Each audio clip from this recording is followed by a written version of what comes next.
Selamat pagi Jemaat MDC Wisma 76. Selamat pagi. Kurang keras. Selamat pagi. Sekali lagi selamat pagi. Baik Bapak Ibu Saudara, hari Kamis yang lalu dalam Morning Chapel, kalau Bapak Ibu mengikuti Morning Chapel, saya menyampaikan sebuah tema yang saya mendapatkan rema ya. Sebuah ilustrasi, sebuah inspirasi, maksud saya sebuah inspirasi dari Roh Kudus tentang mujizat. Dan saya menyampaikan dalam Morning Chapel kemarin tentang mujizat di dalam Alkitab, Bapak Ibu Saudara, dari kitab Kejadian sampai Wahyu ada begitu banyak mujizat terjadi. Amin Saudara. Walaupun ada banyak orang yang berkata mujizat sudah berakhir ketika Yesus naik ke surga.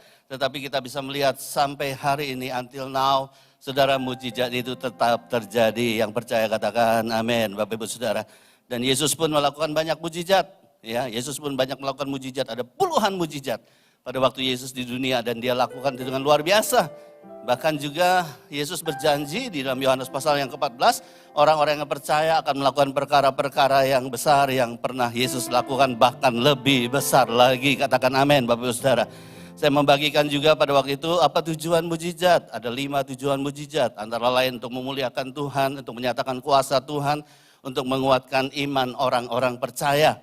Dan respon terhadap mujizat, ya saya bagikan kemarin ada 3, tapi saya nggak akan bahas itu. Salah satunya adalah respon kita terhadap mujizat adalah apa Saudara? Kita bersyukur kepada Tuhan, ya kita memuliakan Tuhan. Dan yang kedua, kita bersaksi, amin Saudara, kita bersaksi untuk kemuliaan nama Tuhan. Dan Saudara, luar biasa ketika saya sampaikan mujizat itu, menyampaikan tema mujizat, Saudara, hari Kamis, Saudara, ada 2 mujizat, ya ada 2 mujizat yang saya akan bagikan kepada Saudara di awal. Yang pertama mujizat tentang kesembuhan. Dan yang kedua nanti di akhir saya akan membagikan mujizat dari seorang yang saya layani hari Rabu kemarin Saudara. Dan dia mengalami satu terobosan yang luar biasa. Dia sudah kehilangan iman kepada Yesus. Dan dia sudah mendekati langkah perceraian dengan istrinya Saudara. Tapi sungguh luar biasa Tuhan bekerja, Saudara, mujizat terjadi. Nanti saya akan bacakan Saudara di akhir dari khotbah saya, respon dia, saya tanya apa yang kamu alami selama 3-4 hari ini, dan saya akan bacakan apa yang dia tuliskan. Saya tidak akan sebutkan namanya, Saudara, karena itu kode etik di dalam pelayanan. Nah pagi hari ini saya mengundang Baby Christy dan Rini Pardosi akan menyampaikan kesaksian bagaimana mujizat terhadap penyakit kanker getah bening yang disembuhkan oleh Tuhan Yesus. Kita berikan tepuk tangan yang luar biasa. Dan ini adalah buah daripada pelayanan kesetiaan dari pelayanan SPOS. Pelayanan SPOS yang terus mendoakan. Nah Saudara, walaupun namanya Baby Christy, ini bukan baby Saudara. Ya, Baby akan pulang ke Jayapura ya. Akan pulang ke Jayapura besok. Oh bulan depan, oke. Bulan depan, tapi sebelum pulang dia ingin menjadi saksi buat kita semua orang percaya supaya dikuatkan. Amin Saudara. Nah Bapak Ibu Saudara, kita akan dengarkan sedikit kesaksian dari Baby Christy. Ya, penyakit kanker getah bening itu kapan? Baby tahu itu ada kanker getah bening. Ya, itu di Jayapura ya. Ya, di Jayapura tahun 2021. Waktu itu bulan 7 ada benjolan di sebelah kanan. Dia pas di tulang selangka. Jadi 2001 bulan 7 aku belum mau periksa. Kemudian masuk di bulan 9 pergi kontrol. Ternyata diagnosa awalnya tumor coli, yaitu tumor yang ada di leher. Terus periksa darah, semua bulan 10 dioperasi. Hasil PA operasi pertama ternyata papiler tiroid. Tuh. Kemudian dioperasi, diangkat 1, kurang lebih besarnya sekitar 3 cm. Itu masih diagnosanya kanker tiroid? Belum. Itu belum. masih awal. Setelah hasil PA-nya keluar baru diagnosanya kanker tiroid. Kemudian 2022 bulan Januari tanggal 28 operasi. Jadi dari belakang leher sampai ke bawah, dokter bilang level 5. Level 5 itu dia dekat paru-paru, level 5 dekat paru-paru, kemungkinan dia ada cairan atau di batang otak. diangkat ada 7, 2 tiroid diangkat, 5 kansernya diangkat. Dari bulan Januari itu aku bisu. Suara habis, bukan habis ya, tapi memang nggak bisa bicara 3 bulan. Bicara, Pita suara masalah putus, pita suara ya. pita suara putus, kemudian saraf sebelah kanan dari mulai kepala sampai di sini putus. Jadi dari sini sampai sebelah kanan sampai sekarang masih mati rasa karena memang dia putus, dia kansernya nempel di saraf itu. 3 bulan nggak bisa bicara, sakit itu seperti kayak kepala tuh dicabik-cabik. Ini kayak ditusuk-tusuk, disayat-sayat sampai menangis. 10 hari di rumah sakit, pulang dari rumah sakit aku masih gotong cairan karena harus pasang pipa dari sini untuk buang cairan. 10 hari di rumah sakit sampai di rumah ternyata infeksi. Jadi ada pembengkakan di sini. Sampai beberapa bulan aku tengah jam-jam subuh telepon mama, aku udah gak kuat. Aku bilang aku udah gak mampu, mau mati rasanya, aku bilang ke mama. Malam di Jakarta kan masih jam 3, di Papua masih udah jam 5, aku telepon mama. Ma ini gimana, sakitnya luar biasa, setelah 15 hari di rumah kenapa sakitnya luar biasa. Tapi ya namanya manusia, aku sempet down sampai bilang udah gak sanggup, udah gak mampu Tuhan, aku udah gak bisa buang apa-apa. Itu masih di Jayapura? Masih di Jayapura. Sudah didiagnosa kanker getah Udah bening? di atas, belum, itu Masih belum belum? didiagnosa. Kapan ketahuan kanker? Setelah di Jakarta. Oh, kemudian ke Jakarta. Kemudian pengobatan aku kemo di Papua masih konsultasi sama dokter tiap seminggu sekali, tapi belum ada diagnosanya. Kemudian bulan 8 tiba-tiba kumat, terus mama bilang sudah berangkat ke Jakarta hari ini juga. Cari tiket, akhirnya sampai tanggal 6 bulan 8 kemarin. Pemeriksaan mental karena nggak bawa berkas. Sampai akhirnya kita main tembak langsung ke Darmais juga, minta surat rujukan. Akhirnya pindahlah aku Vaskes karena masih pakai BPJS, jadi pindah Vaskes Kesehatan di Jakarta.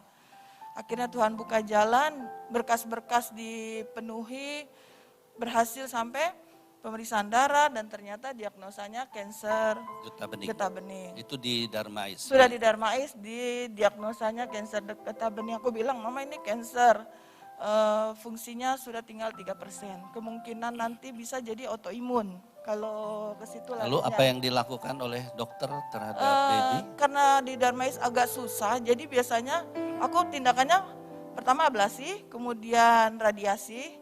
Itu baru 2 kali tindakan. Setelah 2 minggu yang lalu, ketemu dokter, aku cuma dibilang, ini bersih loh kansernya. 2 minggu yang lalu? 2 minggu yang lalu, dokter bilang bersih, nggak ada. Betul ini dok, sampai aku nangis di ruang dokter, aku bilang, dok ini aku udah bisa pulang. Iya nanti kita operasi lagi ya bulan 5, ngambil sisa benjolan yang ada, kemudian perbaikan luka operasi. Aku bilang sampai nangis di dalam ruang dok, berarti aku udah bisa pulang ke Jayapura dong? Bisa bu, silakan, tapi tetap harus kontrol. Luar biasa, mujizat masih terjadi dan baby yang sudah didiagnosa kanker getah bening ternyata bersih total. Amin saudara. Bersihnya bukan sedikit demi sedikit tetapi bersih total. Berikan tepuk tangan buat Tuhan. Kita percaya mujizat masih terjadi dan kita mau terus berdoa. Ada lagi yang ingin disampaikan mungkin? Aku mau ngucapin terima kasih buat semua yang sudah dukung doa di Morning Chapel. Karini juga yang setiap saat semangat walaupun ngomongnya aku 1, 2, 3 setiap hari masih suka support. Terima kasih buat keluarga Tuhan yang hebat, yang luar biasa. Yang gak pernah berhenti ngedukung aku lagi walaupun di Papua sampai detik ini. Terima kasih, semoga bisa jadi berkat buat semuanya. Baik, mari kita berdiri bersama, kita mau berdoa. Haleluya. Bagi Bapak Ibu juga yang membutuhkan mujizat, percayalah mujizat masih terjadi. Bagi Bapak Ibu yang keluarganya membutuhkan mujizat, percayalah mujizat masih terjadi. Amin. Mari kita sepakat, kita berdoa supaya mujizat yang dialami oleh Baby Kristi dialami oleh setiap kita. Bapak terima kasih untuk kesaksian yang luar biasa. Kami percaya mujizat masih terjadi. Yesus tidak pernah berubah dulu sampai sekarang, sampai selama-lamanya. Dan mujizat itu terjadi, kami percaya Tuhan, apa yang sudah dialami Baby Kristi akan terus Tuhan. Tidak akan berubah diagnosanya, tetap bersih, tidak ada lagi kanker. Di dalam nama Yesus kesembuhan sempurna terjadi untuk Baby Kristi Tuhan. Terima kasih, kami percaya mujizat terjadi. Kami berdoa juga buat setiap jemaat Tuhan yang ada di tempat ini maupun yang ada di rumah sedang menikmati secara online. Kami berdoa setiap orang yang membutuhkan kesembuhan, pemulihan, sakit penyakit. Pada hari ini letakkan tangan kanan Bapak Ibu Saudara, kalau ada yang di rumah letakkan tangan kanan Bapak Ibu Saudara di tubuh yang sakit dan percayalah mujizat masih terjadi, kuasa Tuhan dinyatakan dan nama Tuhan dimuliakan. Sakit penyakit kami hancurkan di dalam nama Tuhan Yesus. Haleluya. Amin.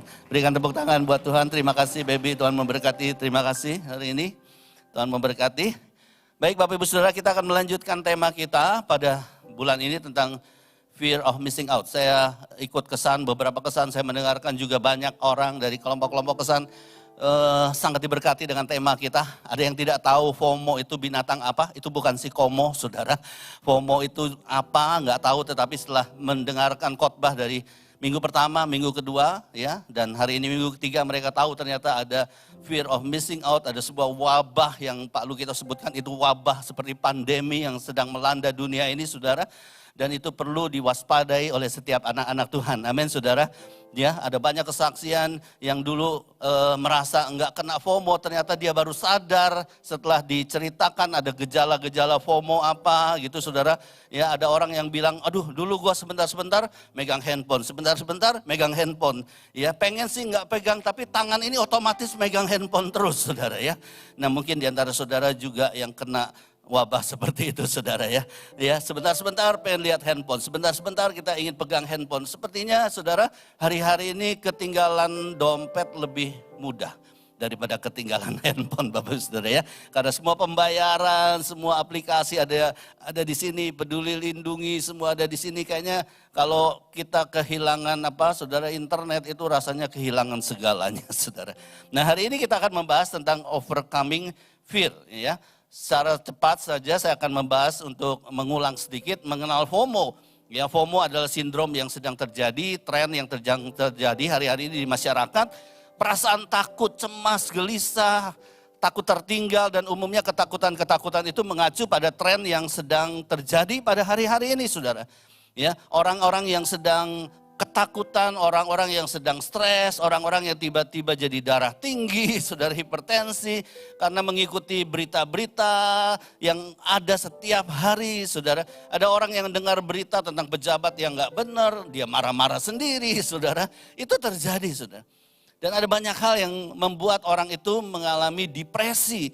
Anak-anak muda juga demikian, saudara. Anak-anak muda sekarang punya target ya, sebelum umur 30 sudah punya uang 1 miliar, umur 40 mau pensiun muda. Semua itu berasal dari mana sih, saudara? Semua itu berasal dari berita-berita yang mereka dengar dari media sosial, saudara. Nah, FOMO ini menyerang segala usia dan gender. Ya, bukan hanya yang muda tetapi yang tua juga demikian, saudara. FOMO menyebabkan gangguan 3 al ya. 3 al. Yang pertama mental, itu saya ambil belakangnya, saudara. Gangguan mental, depresi, rasa gelisah, rasa nggak percaya diri, rasa takut disaingi oleh orang lain, saudara. Ya, merasa hidupnya bukan dirinya sendiri. Kemudian hubungan sosial juga demikian, saudara. Hubungan sosial antara suami istri, orang tua dengan anak, hubungan sosial antar manusia itu terganggu semua dengan fear of missing out ini, saudara. Dan juga gangguan finansial, ada banyak pembelian-pembelian, pengeluaran-pengeluaran yang sebetulnya tanpa sadar kita keluarkan karena pengaruh dari apa? FOMO. Karena ini sebetulnya dipakai di dalam bidang marketing, saudara. Nah, bagaimana menghindari FOMO? Minggu lalu kita sudah bahas, saudara. Menghindari FOMO caranya adalah miliki rasa apa? Miliki rasa apa, saudara? Cukup. Ya, saya tulis begini, bagian Tuhan memberkati. Bagian kita adalah mencukupkan diri dengan berkat Tuhan. Saya ulangi, saudara. Bagian Tuhan itu memberkati, amin, saudara. Bagian kita ada. Nah ini seringkali kita nggak ingat ada bagian kita. Kita seringkali minta berkat Tuhan. Tuhan berkati aku, berikan aku pekerjaan, usahaku berhasil. Oke, Tuhan berikan itu. Tetapi harusnya ingat ada bagian kita, yaitu apa saudara? Mencukupkan diri dengan berkat yang Tuhan siapkan bagi kita. Jadi problemnya bukan pada Tuhan. Tuhan sudah memberkati kita. Sepanjang hidup saya sampai hari ini saya yakin dan saya mengalami bagaimana Tuhan memberkati saya. Tapi ada bagian di dalam kehidupan saya merasa kurang dan kurang terus. Saudara. Why? Kenapa? Karena saya tidak belajar untuk apa? Mencukupkan diri. Bahaya konsumerisme, itu bahaya sekali saudara. Ya, dan kita akan masuk ke tema yang ketiga yaitu overcoming FOMO. Bagaimana mengalahkan FOMO itu. Overcoming FOMO, FOMO itu depannya aja sudah F yang artinya apa? Fear, ketakutan. Jadi overcoming FOMO it means overcoming apa saudara? Fear. Bagaimana kita mengatasi ketakutan dengan apa saudara? Bukan dengan kepandaian kita, dengan usaha lebih keras lagi, bukan dengan pengalaman kita, dengan keberhasilan kita. Karena banyak orang yang berhasil tetap saja masuk ke dalam jerat FOMO ini. Ada banyak orang yang punya jabatan yang tinggi tetap saja merasa hidupnya nggak puas, merasa kurang, saudara. Jadi overcoming FOMO caranya adalah dengan mengalahkan ketakutan with faith, dengan iman. Kenapa dengan iman, saudara? 1 Yohanes 5 ayat 4 sampai ayat yang kelima. Semua yang lahir dari Allah mengalahkan apa? Dunia. Semua yang lahir dari Allah. Siapa yang lahir dari Allah? Amin saudara. Amin. Kita semua sudah lahir dari Allah melalui Yesus Kristus. Amin. Sudah lahir baru.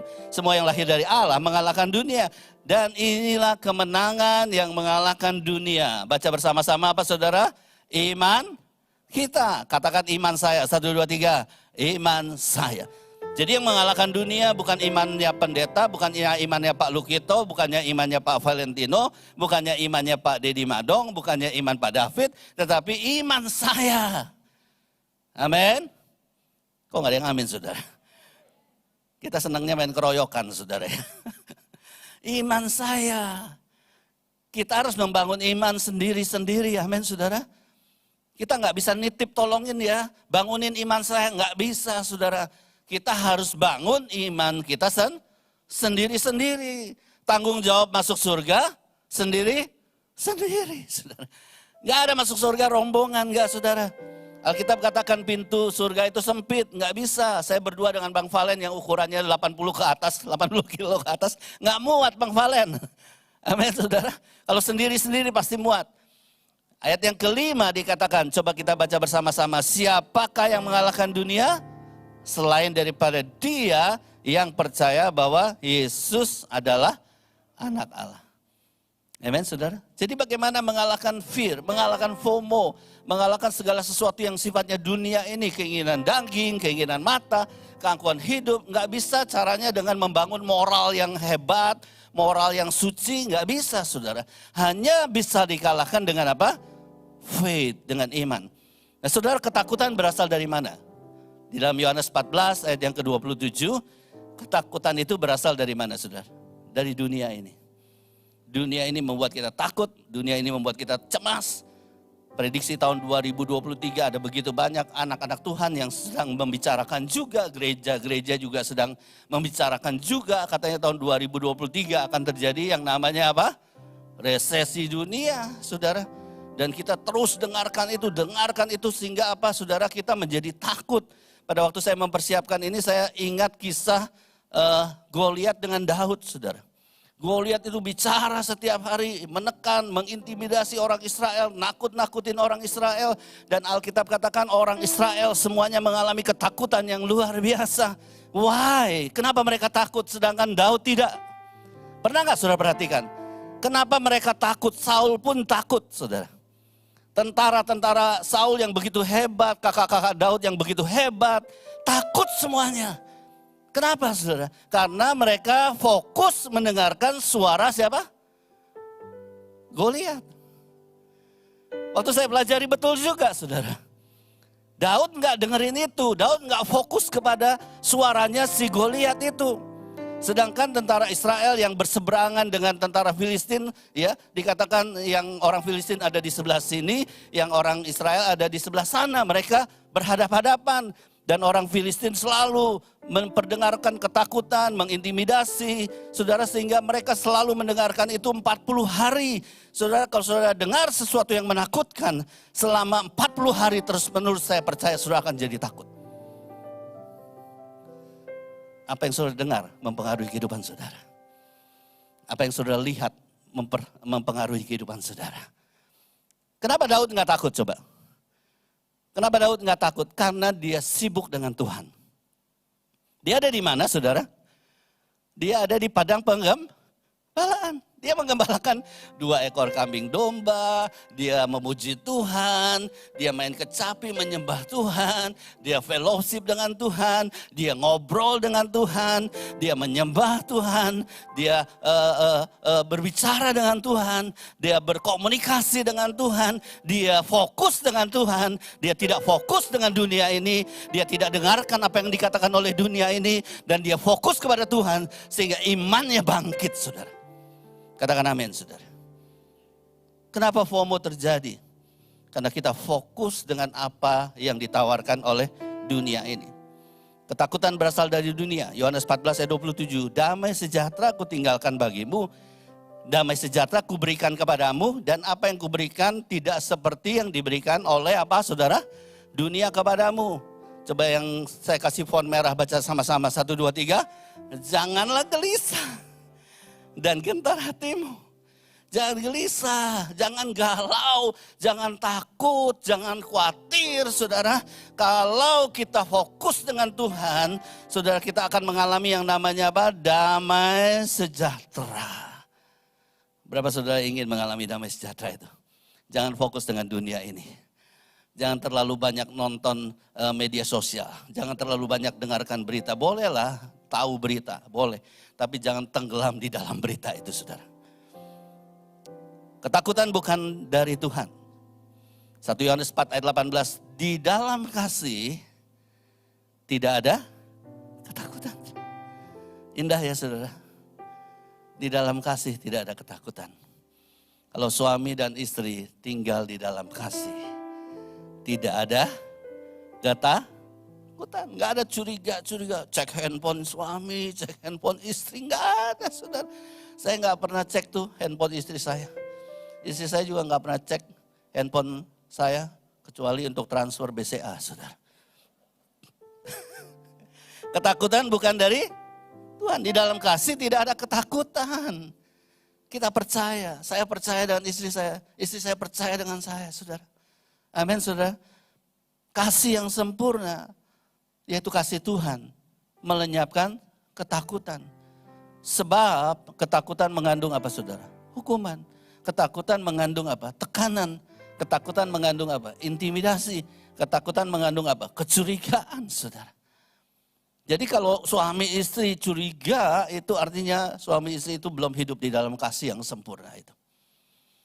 Dan barang siapa takut, ia tidak sempurna di dalam apa, saudara? Di dalam kasih. Ditegaskan lagi oleh Paulus kepada Timotius di dalam 2 Timotius 1 ayat 7. Sebab Allah memberikan kepada kita bukan roh ketakutan, melainkan roh yang membangkitkan 3 hal ini. Bagus dalam bahasa Inggris, saudara. Yang pertama power.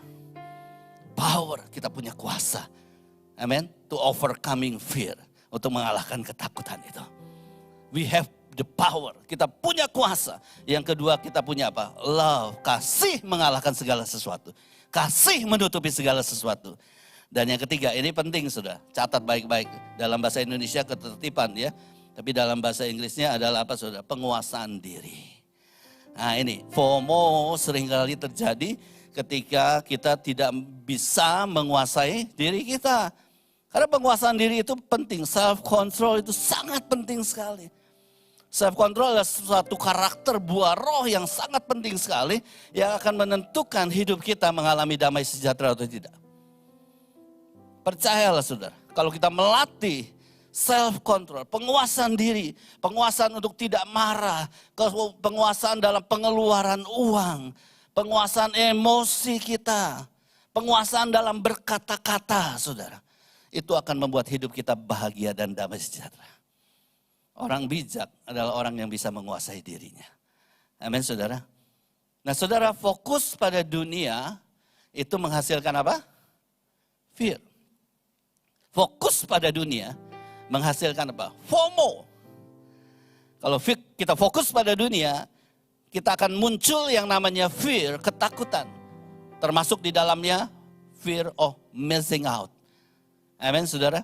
Fokus kepada Tuhan menghasilkan apa, saudara? Faith. Pilihan ada di tangan siapa? Saudara dan saya. Saudara mau fokus pada dunia, saudara akan mengalami ketakutan. Saudara mau fokus pada dunia, saudara akan gelisah. Saudara mau fokus kepada Tuhan, engkau akan mengalami damai sejahtera dan sukacita yang daripada Tuhan. Nah, saudara, perbedaan antara orang yang mengalahkan dunia dan yang dikalahkan dunia. Cuma bedanya me dengan dini. Perbedaan antara orang yang mengalahkan dunia dan yang dikalahkan dunia, termasuk di sini dikalahkan oleh apa, saudara? Oleh FOMO adalah apa, saudara? Fokus hidupnya. Saudara tahu kaca pembesar? Kalau kita melihat dengan kaca pembesar suatu benda, benda itu akan menjadi apa? Besar dan menguasai pikiran kita. Ya, jadi perbedaan antara orang yang mengalahkan dunia dan yang dikalahkan dunia itu sederhana sekali. Tahu fokus hidupnya. Nah, bagaimana caranya tahu fokus hidupnya, saudara? Nanti kita akan lihat. Tapi saya selingi dengan satu data, ya, pengaruh internet dan medsos. Ini berasal dari data Indonesia.id. Saya selipkan ini supaya saudara mengerti. Betul-betul FOMO ini menyerang juga masyarakat Indonesia secara luar biasa, saudara. Jumlah pengguna aktif media sosial di Indonesia mencapai berapa, saudara? 191 juta orang pada Januari 2022. Artinya lebih dari 50% penduduk Indonesia sudah menggunakan namanya media sosial dan internet. Bahkan termasuk, saudara, anak-anak kecil sekarang sudah menggunakan yang namanya media sosial, internet, YouTube, dan segala macamnya. Saya sering pergi ke restoran melihat keluarga-keluarga yang membawa anak-anak yang masih usia 4 tahun, 5 tahun, saudara. Bagaimana membuat mereka tenang? Sederhana. Berikan apa? Berikan apa, saudara? Pura-pura nggak jawab, saudara. Berikan apa? Handphone. Cari film. Nonton. Sambil disuapin, saudara. Wow. Zaman Bang Valen nggak ada. Saudara, penggunaan internet dan medsos sudah sangat-sangat mengkhawatirkan. Tidak selalu semuanya negatif, tidak selalu semuanya negatif. Amin, saudara. Tetapi banyak negatifnya juga kalau kita tidak berjaga-jaga. Kemudian, saudara, medsos yang paling banyak digunakan adalah apa, saudara? WA. Ya, WA berapa persen, saudara? 88,7%. Instagram berapa, saudara? 84,8%. Facebook berapa, saudara? 81,3%. Ya. TikTok, nah ini TikTok berapa? 63, siapa yang suka TikTok sambil joget-joget, joget-joget gitu, saudara, ya. Ya, saudara. Kemudian Telegram bukan Telegram zaman dulu, saudara, itu bukan, ini Telegram bentuk lain, saudara. Ya, itu sudah mencapai 62,8%. Kalau dulu zaman Bang Valen, Pak David itu ada lagu bangun tidur, ku terus mandi, tidak lupa menggosok gigi, gitu kan. Kalau sekarang enggak, saudara. Bangun tidur, ku pegang HP, tidak lupa mengupdate status. Amin, saudara. Habis update, ku buka WA, ku akhiri dengan TikTokan. Nah gitu, saudara. Boleh direkam sekali lagi, saudara. Ini inspirasinya. Oh, khotbah Pak Tony inspirasinya lagu bangun tidur dengan versi baru, saudara. Jadi bangun tidur, ku pegang apa? HP. Tidak lupa mengupdate status. Habis update, ku buka WA. Ku akhiri dengan TikTokan. Itu yang terjadi. Amin atau amin? Oke, saudara tahu dari mana ya orang itu fokus? Next slide yang berikutnya. Kita tahu dari mana sih fokus orang itu apa? Fokus adalah apa yang dicari. Katakan sama-sama, 1, 2, 3. Fokus adalah apa yang dicari. Apa yang dikejar. Itu fokus, betul nggak saudara? Kita tahu orang itu fokus apa. Kita lihat apa yang dia cari. Apa yang dia kejar. Nah kita tahu fokus itu apa. Dan kedua adalah apa yang menjadi prioritas hidup orang tersebut. Jadi saudara kalau kita mau tahu fokus dari seseorang, cari tahu ya dalam hidupnya apa yang dikejar, apa yang dicari dengan sekuat tenaganya, dengan sekuat usahanya, sebagian besar waktunya dia lakukan untuk itu. Kita tahu itu fokusnya. Halo, gampang gak saudara? Yang kedua adalah bagaimana kita tahu fokus orang itu. Cari tahu prioritas hidup orang itu. Apa yang menjadi prioritas utamanya, apa yang pertama-tama dia lakukan. Apa yang sebagian besar hidupnya dia investasikan untuk itu. Itulah prioritas hidup orang itu. Nah saudara Matius 6 ayat 32 sampai 34a menunjukkan ini. Ya. Ayat 32 dikatakan semua itu apa? Dicari. Tadi saya katakan fokus adalah apa yang dicari. Setuju gak saudara? Fokus adalah apa yang dicari. Apa yang dicari? Nah itulah fokus orang tersebut. Semua itu dicari bangsa-bangsa yang tidak mengenal Allah. Akan tetapi Bapamu yang di surga tahu bahwa kamu memerlukan semuanya itu. Itu fokus. Caranya cari tahu apa yang dicari. Yang kedua, ayat 33. Tetapi carilah dahulu. Itu bicara apa saudara? Prioritas. Simpel gak saudara? Firman Tuhan itu simpel banget. Kalau kita mau tahu fokus orang itu, apa yang dia cari? Kalau kita mau tahu prioritas orang tersebut, cari aja. Fokus orang tersebut, cari prioritas orang tersebut. Ajak ngomong, prioritas hidup kamu apa? Apa yang kamu lakukan pertama-tama? Amin saudara? Di sini kanan, tetapi carilah dulu kerajaan Allah dan kebenarannya, maka semuanya itu akan ditambahkan kepadamu. Sebab itu janganlah kamu apa? Khawatir. Saudara, bagaimana kita mengalahkan kekhawatiran itu? Mengapa kita tidak perlu khawatir? Menurut ayat firman Tuhan ini ada 4 hal yang saya ingin bagikan secara cepat, saudara. Mengapa kita tidak perlu khawatir? Yang pertama, ada hal yang lebih penting dari kekhawatiran. Ada hal yang lebih penting dari kekhawatiran. Matius 6 ayat 25. Karena itu aku berkata kepadamu, jangan khawatir akan hidupmu, apa yang hendak kamu makan atau minum. Jangan kamu khawatir akan tubuhmu, akan apa yang hendak kamu pakai. Bukankah hidup itu lebih penting daripada makanan? Saudara, makan untuk hidup atau hidup untuk makan? Ayo tebak-tebakan saudara. Kalau saudara hidup untuk makan berarti yang penting apa? Makan, yang ujungnya itu kan.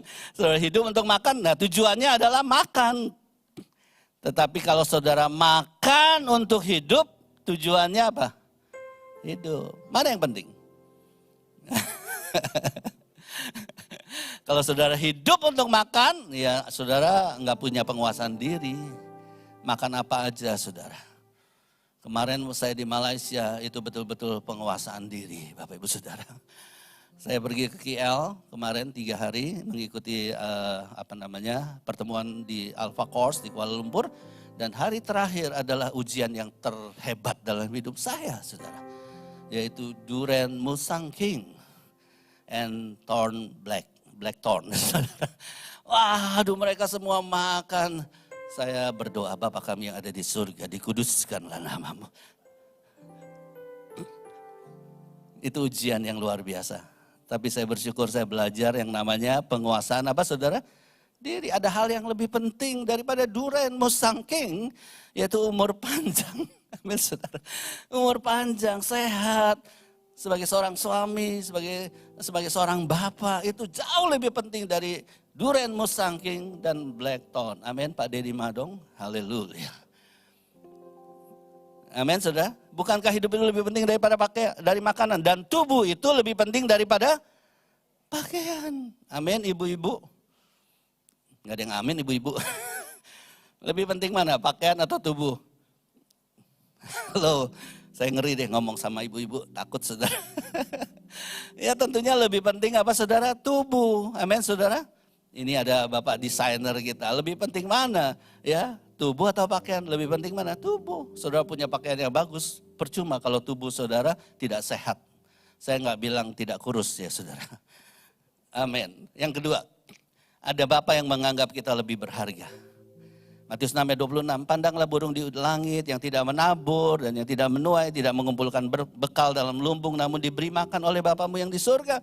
Bukankah kamu jauh melebihi burung-burung itu? Amin saudara. Jadi kita berharga di mata Tuhan. Saya ingat Mazmur pasal yang ke-8, ini indah sekali ya, saya bacakan sedikit. Ditulis oleh Daud, ya Tuhan, Tuhan kami, betapa mulianya namamu di seluruh bumi, keagunganmu mengatasi langit, dinyanyikan dari mulut bayi-bayi dan anak yang menyusu, telah kau letakkan dasar kekuatan karena lawanmu untuk membungkamkan musuh dan pendendam. Jika aku melihat langitmu, buatan jarimu, bulan dan bintang-bintang yang kau tempatkan, apakah manusia sehingga engkau mengingatnya? Tanda tanya, apakah anak manusia sehingga engkau mengindahkannya? Ayat 6 ini luar biasa. Namun engkau telah membuatnya hampir sama seperti Allah. Dan telah memakotainya dengan kemuliaan dan hormat. Lucifer ngiri sama kita sebetulnya saudara.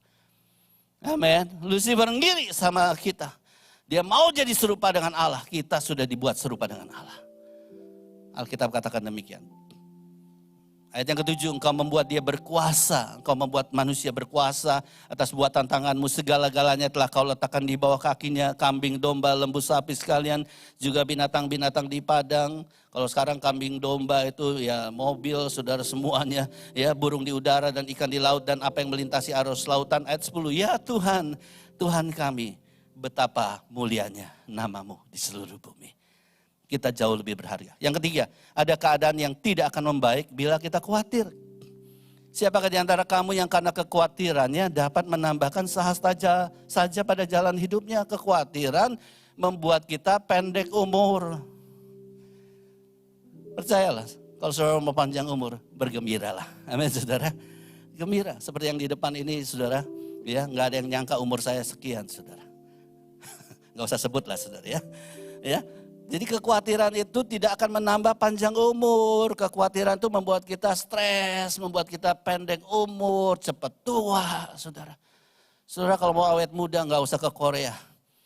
Bergembiralah di dalam Tuhan. Tersenyum setiap hari, bergembira setiap hari, bersuka cita di dalam Tuhan.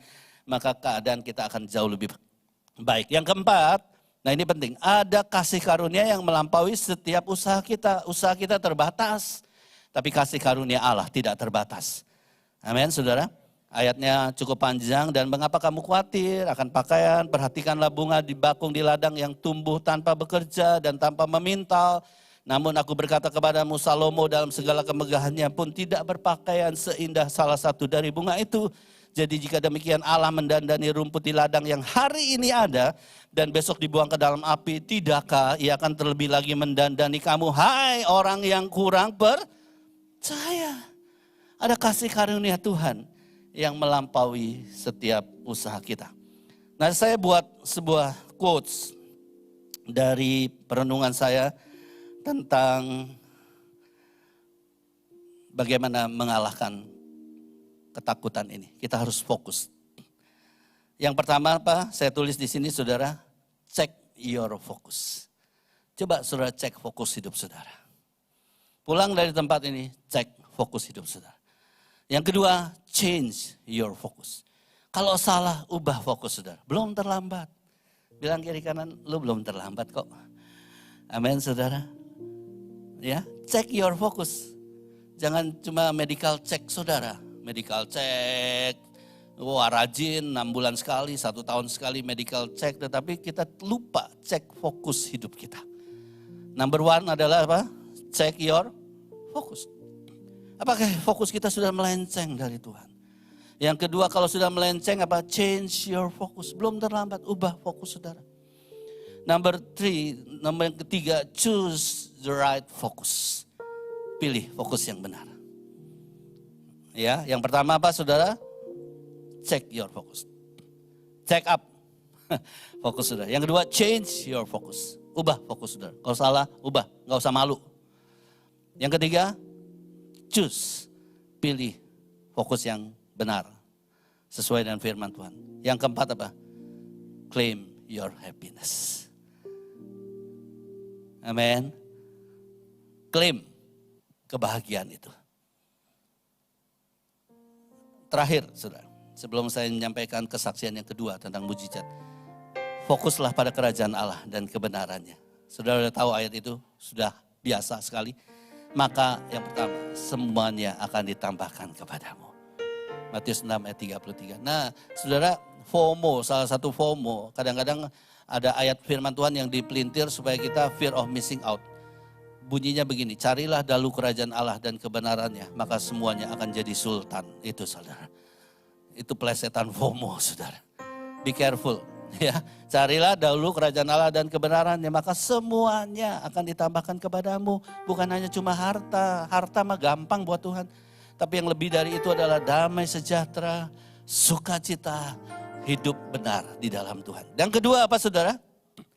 Tidak khawatir akan hari esok. Matius 6 ayat 34. Tidak khawatir. Sebagai orang percaya kita nggak khawatir. Walaupun 2023 dibilang resesi segala macam. Kita nggak khawatir. Sekalipun itu terjadi. Pasti kita bisa lewati bersama dengan Tuhan. Amen. Sekalipun itu betul terjadi. Don't worry. Nggak usah takut. Kita pasti bisa melewatinya bersama dengan Tuhan.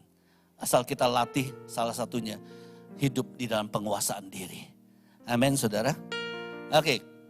Ralph Waldo Emerson berkata, he who is not everyday conquering some fear has not learned the secret of life. Siapa yang tidak menaklukkan rasa takut itu setiap hari. Jadi setiap hari kita taklukkan rasa takut itu. Amin. Kesusahan sehari cukuplah untuk sehari. Jangan saudara nabung kesusahan untuk seminggu, sebulan.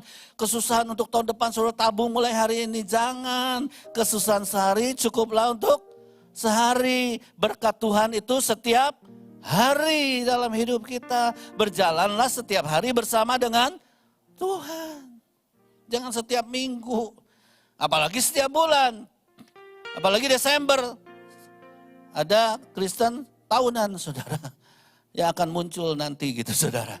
Jangan seperti itu. Ya, rasa takut itu kita harus lakukan setiap hari. Dan kita harus mempelajari rahasia kehidupan. Saya akan akhiri dengan sebuah kesaksian. Hari Rabu kemarin ada seorang istri yang hadir, seorang perempuan hadir di kantor ini. Saya temui dia.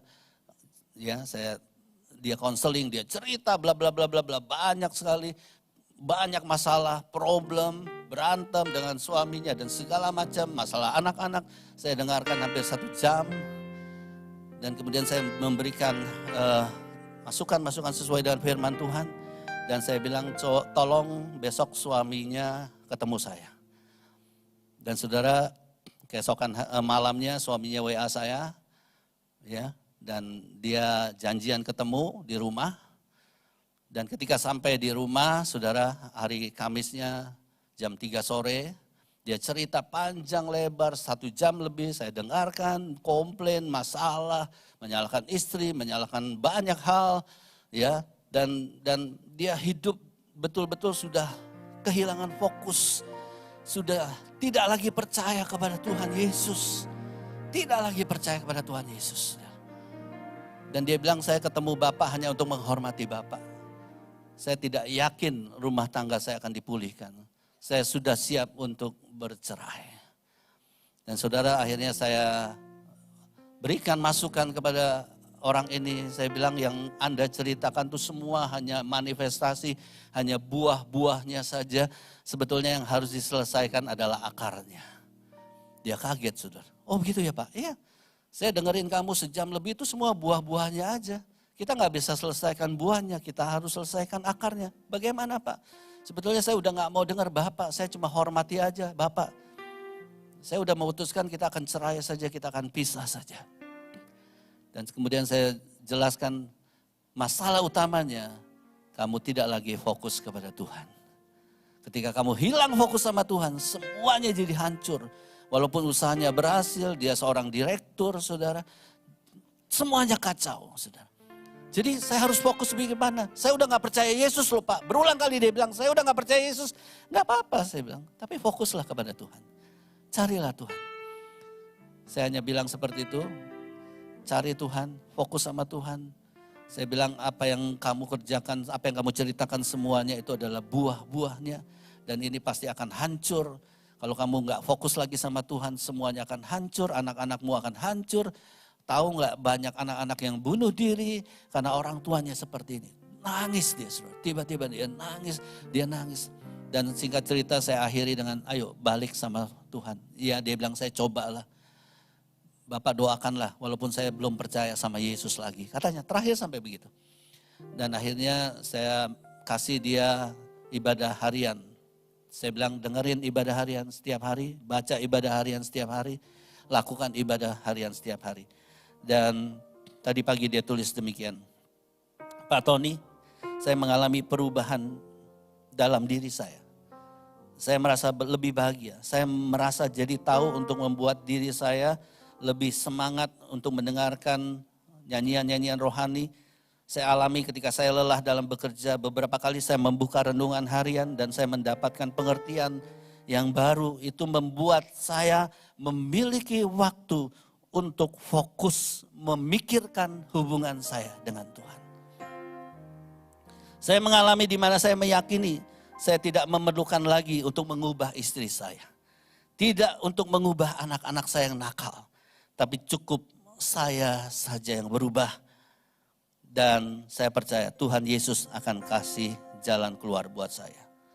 Saya alami dalam beberapa hari ini saya banyak waktu untuk fokus kepada Tuhan. Fokus hubungan saya dengan Tuhan. Saya berdoa, saya membuka diri, saya menyebutkan lagi percaya kepada Tuhan Yesus. Mengikuti 3 kali setiap hari renungan harian pagi, siang dan malam. Dan saya percaya saya akan mendapatkan anugerah, kekuatan dari Tuhan. Dan saya percaya hidup saya akan diubah oleh Tuhan. Karena saya mau berubah. Dan saya percaya ada keselamatan lagi. Dulu dia sudah diselamatkan, dia percaya Yesus.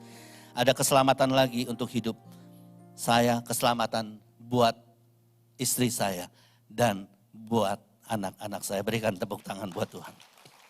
Haleluya. Mari kita bangkit berdiri bersama-sama. Amin, Yesus. Kau Bapa yang mengasihiku, kuasa-Mu memulihkanku, hati yang baru Kau berikan, untukku dapat melihat rencana-Mu indah bagiku. Kau ada di setiap jalanku. Hatiku haus dan lapar akan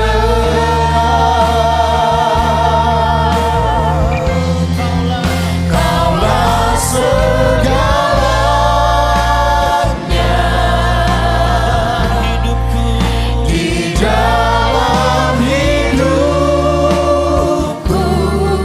kerajaan-Mu Tuhan, Kerajaanmu, kebenaranmu, itu bagi aku. Kaulah yang kupandang selama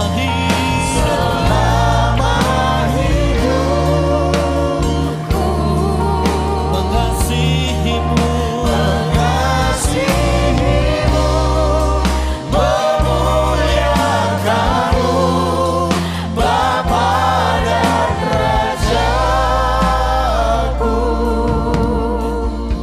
Saudara, yang Tuhan mau bukan sekedar kita mengalahkan dunia, bukan. Tapi yang Tuhan mau kita mengasihi Tuhan. Apa gunanya saudara mengalahkan dunia? Apa saudara meninggalkan semua yang dunia tawarkan dan menolak semua yang dunia tawarkan, tetapi engkau menolak kasih Tuhan di dalam hidup? Apa gunanya? Tuhan gak ingin saudara hanya sekedar mengalahkan dunia, tetapi Tuhan mau engkau berkata, Tuhan, aku mengasihi engkau. Aku mengasihi engkau. Itulah yang Tuhan mau. Mengasihi Tuhan. Mengasihi Tuhan. Fokus kepada Tuhan. Mengasihi Dia dengan segenap hatimu. Mengasihi Dia dengan sekuat tenagamu. Mengasihi Dia dengan akal budimu. Kalau kau mengasihi, Alkitab katakan, iman itu mengalahkan dunia. Kaulah segalanya. Angkat tanganmu, kita sembah Dia. Di dalam hidupku, Kerajaanmu, kerajaanmu, kebenaranmu, kebenaranmu, itu bagianku. Kaulah yang ku pandang selama hidup. katakan dengan segenap hatimu, mengasihimu, Mengasihimu, memuliakanmu, mengasihimu, memuliakanmu, mengasihimu, memuliakanmu,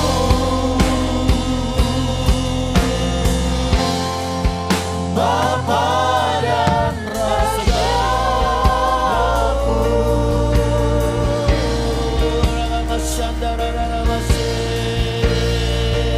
Mari orang yang mengasihi Tuhan kita sembah Dia. Mari orang yang mau fokus kepada Tuhan kita menyembah Dia. Terima kasih kerajaanmu.